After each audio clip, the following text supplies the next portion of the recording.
Olá a todas e a todos. Nós gostaríamos de começar agradecendo a organização do 11º Seminário do Museu Dom João VI pela oportunidade para apresentar essa comunicação. Na verdade, é um trabalho que nós elaboramos assim especificamente para o evento. Ele se chama, como vocês podem ver, Rapan de Ontem, Artistas de Hoje, Aprendizes e Mestres na Escola Nacional de Belas Artes do Começo do Século XX. E eu e o João, então, nós pensamos em dividir a fala. O João vai começar com a primeira parte e depois eu encerro, né, lendo a parte final. Para a gente se manter no tempo, então, eu gostaria de passar para o João para ele começar a apresentação. Ok, obrigado, Arthur. Obrigado a todas e todos que, enfim, estão nos assistindo e gostaria de agradecer também à organização pela oportunidade de apresentar o trabalho, conforme o Arthur já mencionou. Então, eu sigo agora na leitura. Entre janeiro e abril de 1921, Adalberto Pinto de Matos publicou 4 crônicas mensais intituladas Rapan de Ontem, Artistas de Hoje, na Revista Ilustração Brasileira.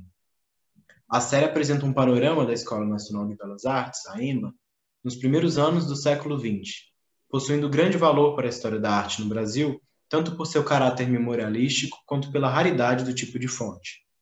São impressões saudosistas daquela época que revelam a sociabilidade entre discentes, professores e funcionários, através de relatos de casos cômicos, de vitórias e tristezas do passado. Propomos-nos aqui analisar o material tendo em vista o seu contexto de produção e o conteúdo escrito e imagético, relacionando aos estudos sobre a ENBA. Simultaneamente, leremos as crônicas a contrapelo, tentando identificar os preconceitos explícitos ou silenciados em sua narrativa. Adalberto Matos foi gravador de medalhas, aluno da ENBA entre 1902 e 1909, ano em que conquistou o prêmio de viagem nas exposições gerais, usufruído na Itália. Como docente, atuou no Liceu de Artes e Ofícios do Rio de Janeiro, ao menos desde 1908, além de outras instituições de ensino profissional. Já na imprensa, foi na década de 20 que ganhou destaque nas revistas da editora Omar. Sua produção escrita centra-se sobretudo na crítica de arte, mas também trata de outros temas, como visitas a ateliês, crônicas sobre o patrimônio carioca e narrativas sobre as artes no Brasil. Na série dos Rapan, Matos compartilha experiências dos discentes da escola datadas de 20 anos antes. A narrativa é contada do ponto de vista de quem apenas observa, quase sem tomar parte dos relatos, e a presença de Matos é mínima. Ele protagoniza apenas um caso e aparece em 2 das 21 fotografias. O caráter de recordação também se revela no pouco rigor das datas, tornando as imprecisões perceptíveis ao historiador. Isso fica claro nas legendas de algumas fotos ou quando o autor concentra em uma mesma exposição obras que foram exibidas em certames distintos, comprimindo o tempo. Esse recurso retórico, tão próprio da memória, favorece o desenrolar da narrativa, tornando ao mesmo tempo despretensiosa e rápida. É possível termos uma ideia dos temas discutidos por Matos em Rapan de Ontem a partir de um gráfico tipo word cloud, literalmente nuvem de palavras. Através dele, podemos obter uma representação da importância de diferentes palavras em um corpus de textos. Quanto mais uma palavra específica aparece neles, maior e mais destacada ela aparece na nuvem. Nela fica claro o destaque dado à palavra mestre, que contabiliza 52 registros ao longo dos textos, sublinhando a importância nas memórias do autor. E os termos eles se reportam diretamente aos personagens envolvidos nas crônicas, ao ambiente escolar e ao tempo da narrativa. Em pouco mais da metade dos casos, a palavra Arthur se refere ao pintor Arthur Timóteo da Costa, enquanto nos demais, a J. Arthur, artista hoje pouco conhecido. Já Bevilacqua refere-se quase exclusivamente ao pintor Eduardo Bevilacqua, o que faz dele o personagem mais citado nas crônicas, apesar de também ser hoje quase ignorado.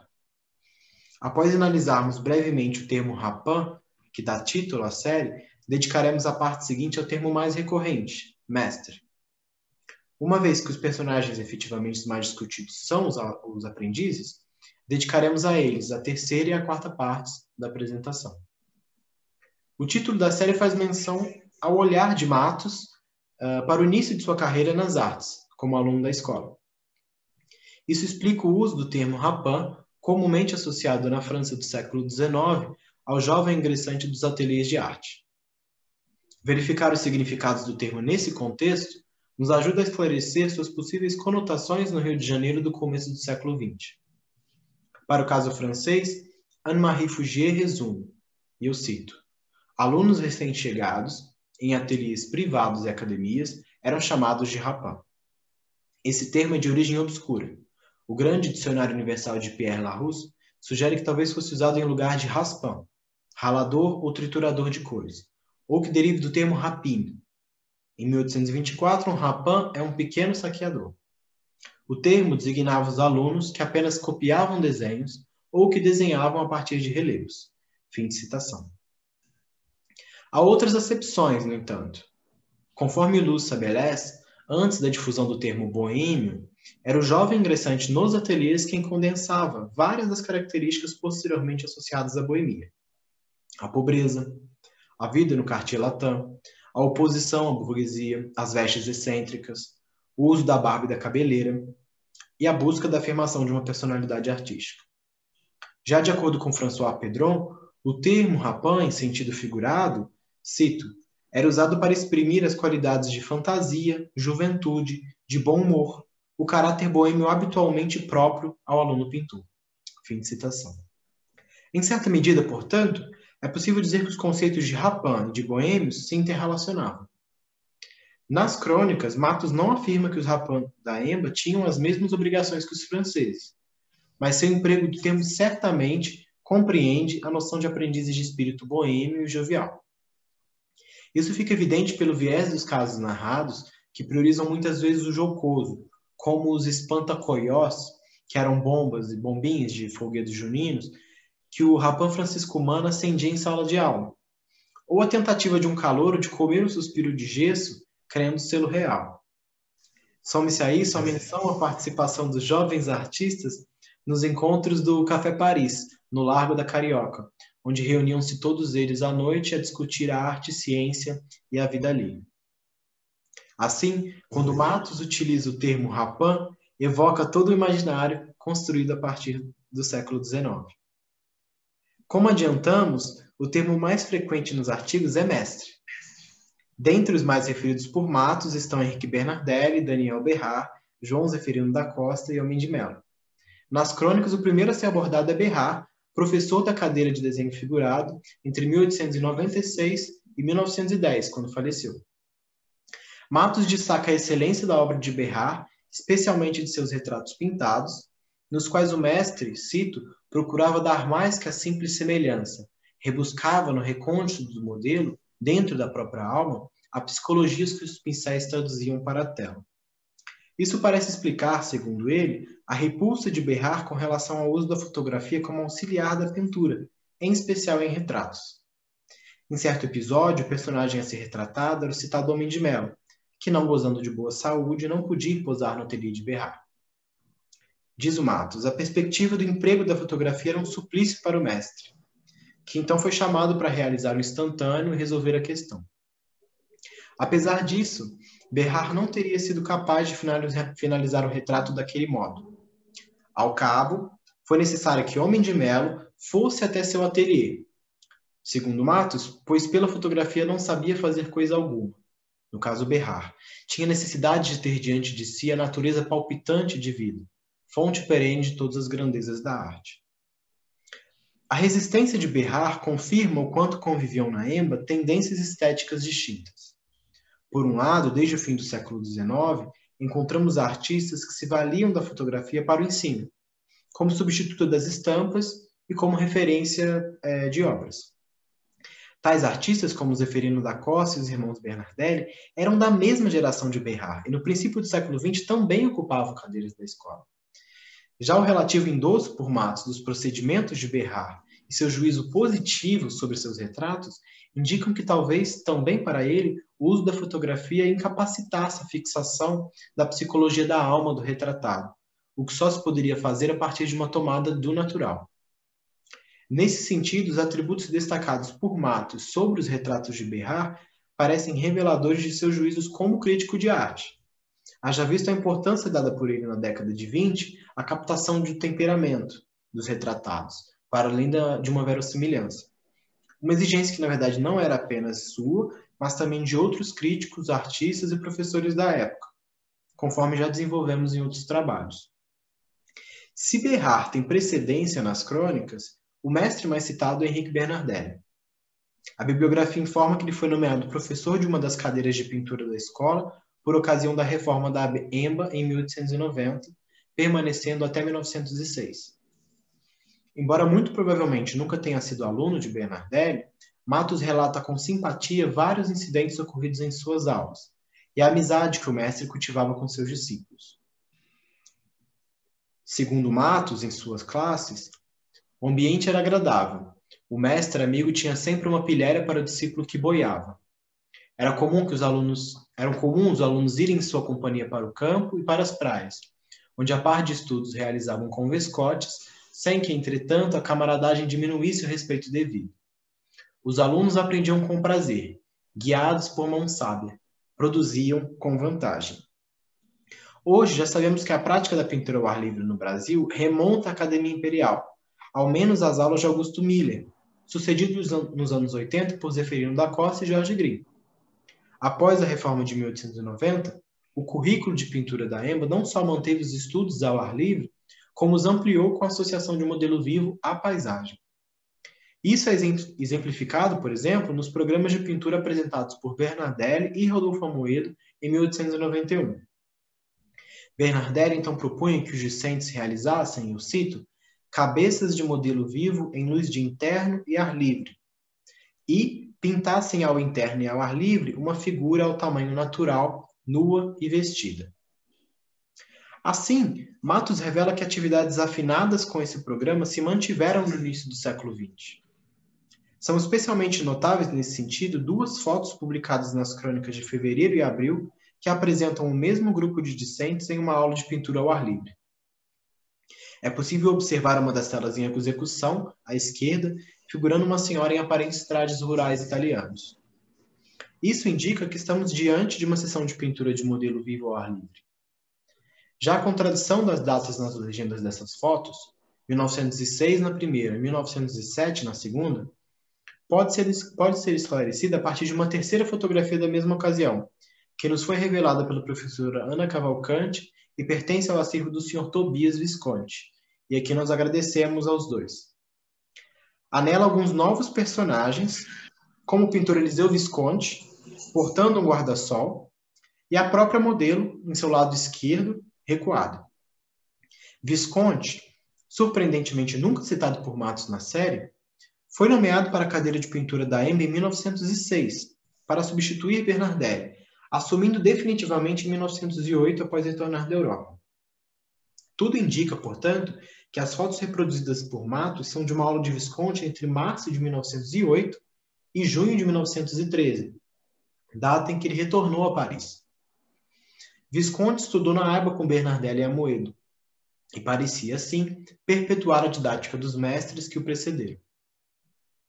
Um longo trecho de Rapadion é dedicado ao Homem de Melo, antigo barão e professor da cadeira de História da Arte entre 1897 e 1917.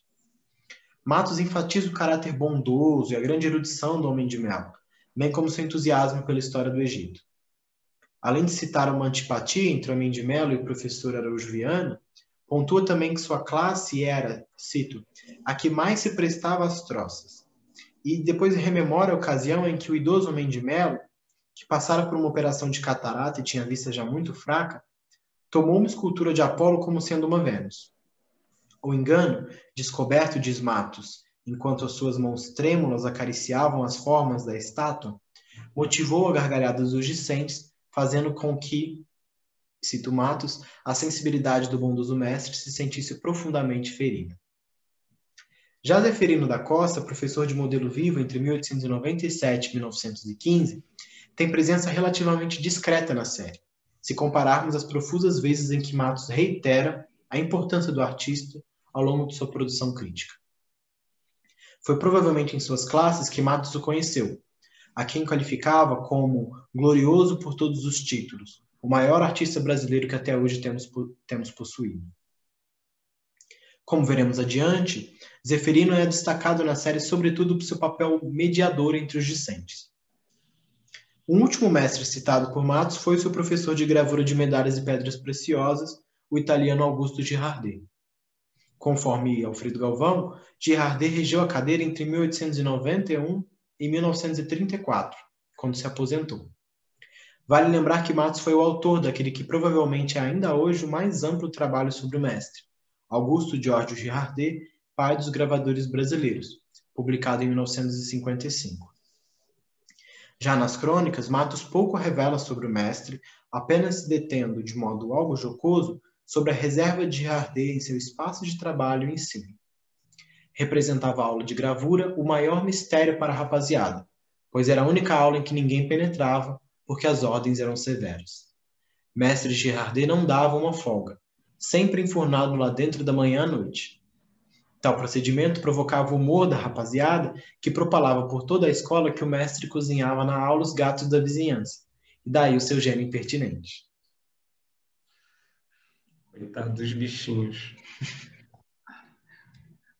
Bom, dando continuidade aqui, como nós vimos, né, apesar da palavra mestre ela ser a mais frequente nos textos de Matos, os protagonistas são certamente os Rapin, que o tema que dá título às crônicas, afinal de contas.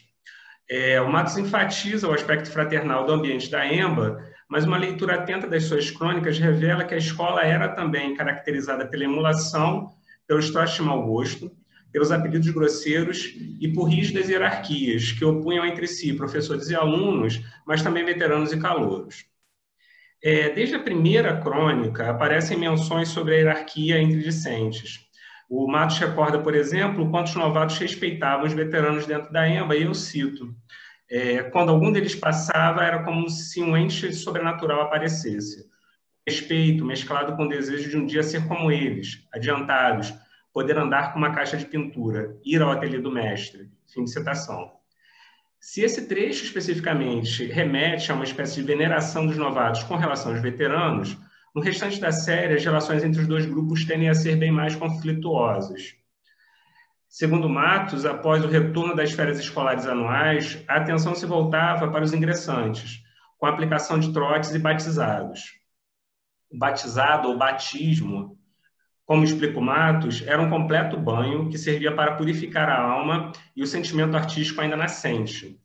Na segunda crônica, nós vemos essa foto do batismo de um bicho. As vestes e acessórios que os alunos portam evidenciam o improviso do rito, enquanto a composição e as poses jocosas deixam claro o caráter teatral da cena. Além dos alunos homens, há apenas uma mulher, bem no centro aqui, né, da cena e ao fundo. Trata-se de uma modelo chamada Manuela, e em contraste com os homens completamente fantasiados, Manuela exibe seus seios nus, o que conota a disponibilidade sexual muito associada às modelos femininas nos ateliês dos artistas. Mas o Matos prossegue na sua descrição sobre os batizados e eu volto a citar. No fim da operação, a vítima era mandada em paz, com a intimação de pagar no dia seguinte a patente, para poder cumprimentar os veteranos. As patentes variavam, conforme as posses de cada um, tendo valor mínimo de 10 mil réis. O próprio mestre Zeferino era o primeiro a indagar dos bichos se já haviam pago tal obrigação. Fim de citação. Essa questão de trotes, de patentes, revela, então, uma iniciação dos discentes na escola semelhante às práticas, por vezes, abusivas e vexatórias que ainda hoje são correntes no ensino superior brasileiro. Segundo Matos, os próprios mestres pareciam estimular a prática do pagamento das patentes, sugerindo que isso não somente era aceitável na instituição, mas era mesmo esperado. Um outro caso contado por Matos revela essa hierarquia entre veteranos e calouros, e ele envolve Galdino Gutmann Bicho, que posteriormente se destacaria como pintor, ganhando inclusive o prêmio de viagem em 1921. Certo dia, Gutmann Bicho chegou à escola carregando a sua caixa de tintas, quando foi ironizado pelo veterano Joaquim Moreira Júnior em público. O calouro retrucou a ofensa, prometendo vingança, e isso foi suficiente para que os veteranos se indignassem e simulassem, em uma das salas da escola, um júri. Gutmann Bicho teve como advogado nesse julgamento um outro calouro, Antônio Pitanga, que, segundo Matos, era um surdo-mudo. Ou seja, trata-se, obviamente, de uma blague contra Bicho, mas ela revela o quanto os calouros eram considerados inferiores aos veteranos, visto que nem ao menos tinham direito a uma defesa adequada num caso como esse. No fim, o calouro foi condenado e teve de atravessar a zona chique que circundava a escola com casaco ao avesso e balde e vassoura de lixo às costas, seguido por todos os veteranos e calouros. Tal condenação diz muito acerca do que se considerava ofensivo ou humilhante à época. O trote implicava no escárnio da imagem pessoal do indivíduo e na sua difamação em público, sem direito à resistência ou contra-argumento. Ainda no âmbito do corpo discente da escola, Matos comenta sobre outra hierarquia, uma hierarquia de classe social. E é notável nesse sentido a rivalidade entre discentes matriculados e discentes livres da escola. Eu cito: havia na escola duas espécies de alunos, os matriculados e os livres. Os matriculados eram os que tinham os preparatórios feitos no Pedro II, e os livres, os que faziam apenas um pequeno exame na secretaria da escola. Os primeiros acusavam os segundos de serem ignorantes e de frequentarem as aulas por favor. Daí a grande discórdia que perturbou o andamento dos estudos e da boa camaradagem existentes. Fim de citação. Bom, desde o seu primeiro estatuto, em 1890, a EMBA previa essas duas modalidades de discentes, formalizando assim uma diretriz existente na instituição desde 1820. Ao contrário dos matriculados, os discentes livres ficavam dispensados da apresentação dos exames de português, aritmética e de elementos de geometria e história, de geografia e história, perdão. Esse comentário do Matos sobre esses exames serem feitos no Colégio Pedro II reitera o fato da instituição ser a responsável pela aplicação dos testes de conclusão do ensino secundário, que conferiam acesso a um determinado aluno ao ensino superior. Podemos crer, contudo, que em um país profundamente desigual como o Brasil, o simples fato de dispor de tais certificações era um privilégio com o qual a maioria não podia contar. Essa rivalidade entre alunos matriculados e livres podia gerar conflitos, como o Matos indica, e eles tinham, então, que ser mediados pelo corpo docente. Foi esse o caso de uma disputa sobre a legitimidade dos alunos livres representarem a EMBA em um evento cívico relacionado à morte de Floriano Peixoto. O árbitro para essa questão foi o Zeferino da Costa, e ele deu o parecer de que os discentes livres deviam, sim, ter representação no evento. Mas se, a princípio, a contenda parecia resolvida, no dia da celebração, os alunos matriculados pregaram uma peça nos livros, deixando-os sem condução para chegar ao evento. Por trás dessa atitude galhofeira dos matriculados para com seus colegas calouros, nos parece que se revela o até hoje comum ressentimento das classes mais altas, evidente nos momentos em que camadas subalternas reivindicam para si protagonismo e representação social. Encaminhando aqui para o final da fala, eu gostaria, então, vale destacar que a narrativa do Matos acaba por configurar um cânone muito particular da história da arte no Brasil. Mas, como todo cânone, o de Matos simultaneamente explicita seus silêncios e suas omissões. Isso é especialmente perceptível na maneira como ele trata questões de gênero e questões de etnicidade. Eu queria tocar nesses dois pontos. Então, em primeiro lugar, cumpre notar que o ambiente da escola, descrito em Rapin de ontem, é essencialmente masculino. Isso fica claro já na escolha de marcadores de gênero usados por Matos para descrever os seus colegas. Ele vai usar termos como rapaziada, artistas moços, ou seja, todos termos ligados a homens, alunos homens. As alunas mulheres recebem pouca atenção na parte textual das crônicas, o que não quer dizer que elas não existissem, obviamente. Por exemplo, em uma lista com dezenas de nomes de discentes que o Matos apresenta na segunda crônica, ele cita várias mulheres, como, por exemplo, Georgina de Albuquerque, Angelina Agostini, entre outras. E várias outras alunas aparecem nas fotos. Então, por exemplo, nas referentes à citada aula de pintura ao ar livre no Morro de Santo Antônio, numa foto que o João já mostrou, né, que mostra a arquiteta Arlinda Sobral, a gravadora Dinorá de Azevedo e a pintora Adelaide Gonçalves em torno ali do Homem de Melo. Numa foto de uma aula do Henrique Bernardelli, onde estão presentes, além da citada Angelina Agostini, as alunas Maria José e Bem-vinda de Assis. A Bem-vinda era filha da Nicolina Vaz de Assis, que inclusive aparece com destaque numa foto já na terceira crônica. Ou seja, né, então, ao todo, nós vemos uma quantidade considerável de alunas. Não obstante isso, a única sobre a qual o Matos realmente se detém é uma pintora chamada Julieta Horta Ribeiro, sobre a qual hoje só sabemos que frequentava as aulas do Henrique Bernardelli e que participou da Exposição Geral de 1905. Mas Matos dá pouca atenção à obra propriamente dita de Julieta. Ao falar sobre essa sua colega, ele, sobretudo, vai reiterar estereótipos de feminilidade, então, muito em voga, representando como uma mulher dócil e conciliadora. Eu cito: era uma gentil figurinha de mulher em corpo de criança, a Julietinha, como os colegas com carinho lhe chamavam, pela sua bondade e simplicidade. De todos era amiga, o anjo da paz quando surgiu uma rusga. Era comum vê-la sentada no meio da roda, a palestrar com os rapazes, alegre, despreocupada, nos seus 20 anos. Fim de citação.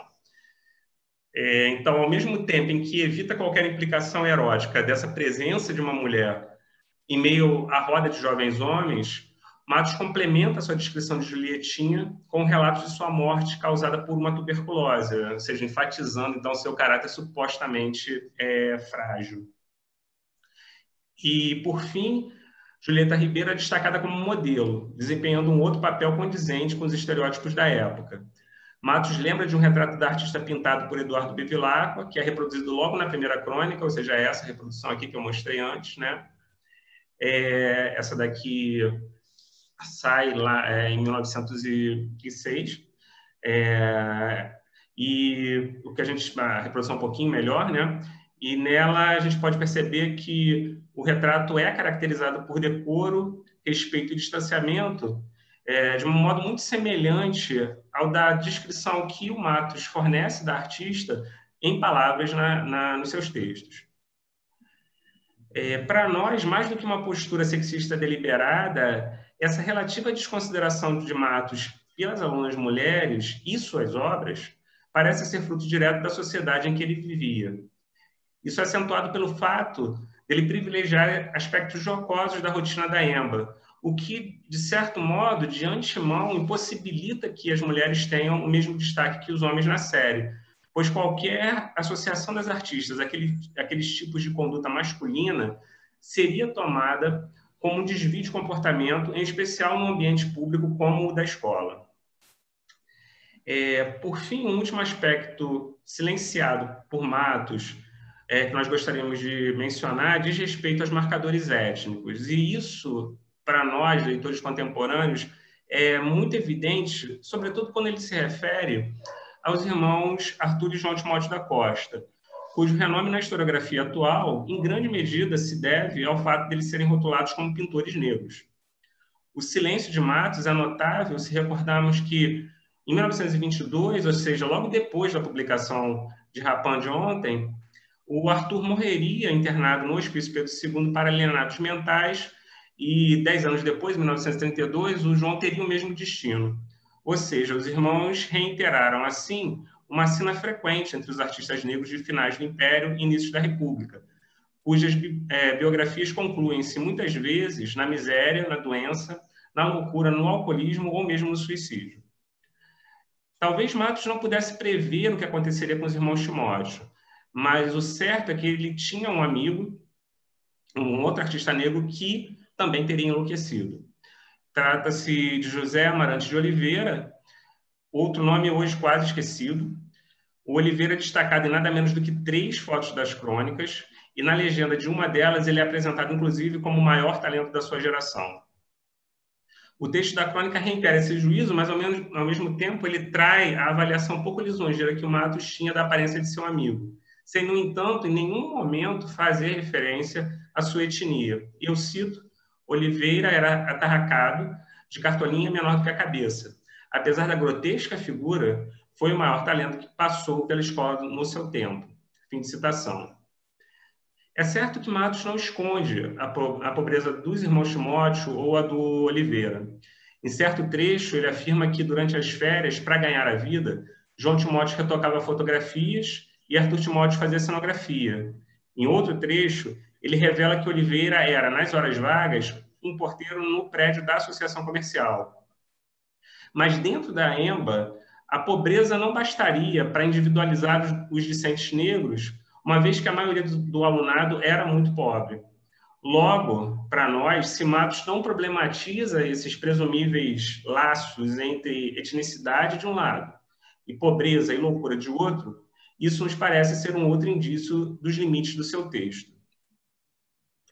À guisa de considerações finais, então, eu queria lembrar que, como nós procuramos, né, demonstrar, as crônicas de Rapin de ontem, artistas de hoje, se abrem para uma ampla possibilidade de análises que não tivemos a pretensão de esgotar aqui. Uma primeira leitura dessas crônicas permite um mergulho no passado a partir de uma experiência vivida, que descreve aspectos do cotidiano da EMBA raramente encontrados em outras fontes. A série nos possibilita, assim, confirmar ou lançar novas hipóteses acerca de seu ensino. Mas cremos que é necessário ir além. Uma leitura a contrapelo expõe os silêncios e omissões de Matos sobre os seus contemporâneos. Isso revela os preconceitos inerentes ao seu pensamento e à sua época, levantando questões ainda pouco exploradas, que nos fazem pensar no impacto de tais preconceitos sobre a própria produção artística brasileira do período, mas também na maneira como a sua história é narrada. Com efeito, Rapin de ontem nos incita a questionar o próprio cânone da arte brasileira que hoje vigora. Afinal, podemos nos perguntar quantos dos aprendizes, quantos dos mestres citados permanecem pouco ou nada lembrados por nós especialistas, não contando com estudos aprofundados ou representações em coleções públicas. De certo, a série ilumina o passado da nossa história da arte, mas aponta igualmente para o futuro da sua escrita e para o quanto ainda há por fazer se nós quisermos reconstituir um quadro da arte do Brasil do começo do século XX que faça jus à sua complexidade e diversidade. Bom, eu encerro aqui, novamente reiterando os meus agradecimentos, né? Eu vou só colocar as nossas referências. No texto a gente desenvolve mais os pontos que a gente apresentou, e eu acredito, então, que a gente, no debate, possa também fazer um pouco isso. Muito obrigado. Obrigado.